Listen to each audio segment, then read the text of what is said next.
아이폰 14 프로 시리즈 예약 주문하시고 아직도 기다리고 계신 분들 상당히 많으시죠. 문제는 이 주문 적체 현상이 쉽게 해결되지는 않을 것으로 예상되고 있습니다. 아이폰 14 프로 시리즈는 판매 개시 이후부터 현재까지 주문부터 수령까지 약 4주 정도가 소요되고 있습니다. 이 주문 적체 현상의 가장 큰 이유는 역시 생산이 원활하게 진행되고 있지 못하기 때문인데요. 모건 스탠리에 따르면 중국의 제로 코로나 정책과 이로 인한 정저우 공장의 소요 사태로 11월 12월 출하량이 전년 대비 900만 대 감소할 것으로 예상된다고 전했습니다. 올 애플 회계연도 1분기의 아이폰 예상 출하량은 8,500만 대였는데 실제로는 950만 대 정도 감소한 7,550만 대에 이를 것으로 예상되기 때문입니다. 애플 아이폰 생산의 핵심 기지인 팍스콘 중국의 정저우 공장은 임직원이 20만 명에 달하고 아이폰 14의 80%, 아이폰 14 프로의 85%가 이곳 정저우 공장에서 만들어져 애플의 핵심 생산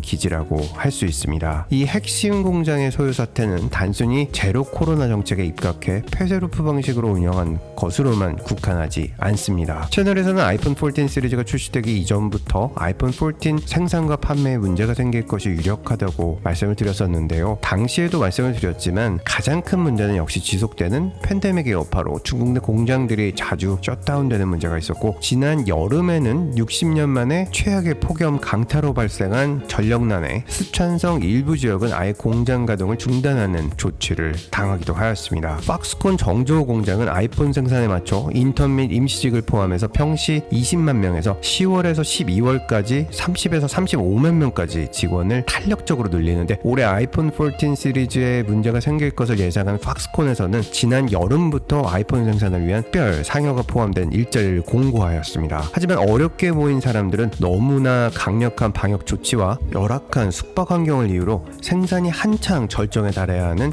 10월 말 2만 명 이상의 직원들이 집으로 돌아갔습니다. 문제는 남은 직원들이 약속했던 상여금이 지급되지 않아서 11월 중순 상당수 직원들이 생산 라인을 떠나면서 며칠간 생산이 중단되기도 했었던 것으로 알려졌고, 이에 팍스콘에서는 상여금 지급에 관해서 전산 입력에 오류가 있었다며 사과를 하며 떠난 인원들을 다시 불러들이기 위해서 또 한 번의 추가 보너스를 약속했지만 상당수 인원들이 월담까지 하며 공장에서 이탈을 하였다고 전해집니다. 이에 애플에서는 아이폰 생산 라인을 인도로 대거 이동하는 조치가 취해졌지만 아이폰 14 프로 시리즈의 적체 현상은 상당히 지속될 것으로 보입니다. 애플이 아이폰의 평균 판매 단가를 높이기 위해서 프로 모델의 인공위성 통신 기능을 비롯해서 48메가픽셀의 카메라, 다이나믹 아일랜드 등 혁신적 소재들이 대거 들어가면서 프로 시리즈 주문으로 몰리는 현상이 두드러지게 나타나고 있기 때문입니다. 이에 애플은 주문은 폭주하지만 제품이 없어서 보내주지 못하는 기쁘지만 안타까운 현실을 맞이하고 있는데요. 여기서 가장 큰 문제는 역시 타이밍입니다. 애플은 추수감사절, 크리스마스가 있는 최대 매출 기간을 통해 매해 시작을 흑자로 보고될 수 있도록 하는 10월부터 12월을 1분기로 하는 회계연도 정책을 사용하고 있는데요. 애플의 2023년 1분기 판매 실적은 이미 실망스러울 것으로 전망되고 있습니다. 이러한 소식은 월가에도 영향을 미쳐서 애플의 주가에도 지속적으로 영향을 주고 있는데요. 이러한 적체 현상이 빠르게 해소되지 못하면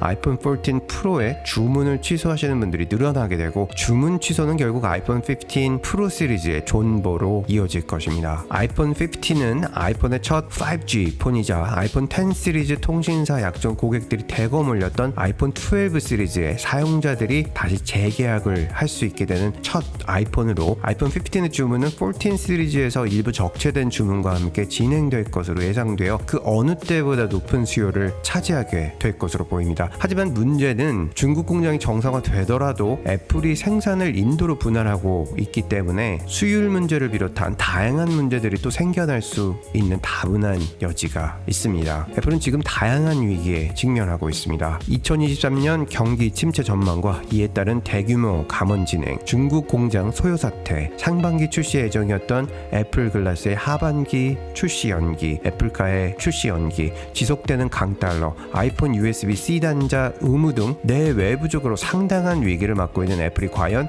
이 적체된 아이폰 14 프로 대기자들과 아이폰 12 시리즈에서 15으로 업그레이드하려는 엄청난 잠재 고객들을 모두 소화하게 될지 그 기추가 주목됩니다. 영상 시청해주셔서 감사드립니다. 보스턴에서 루트9이었습니다.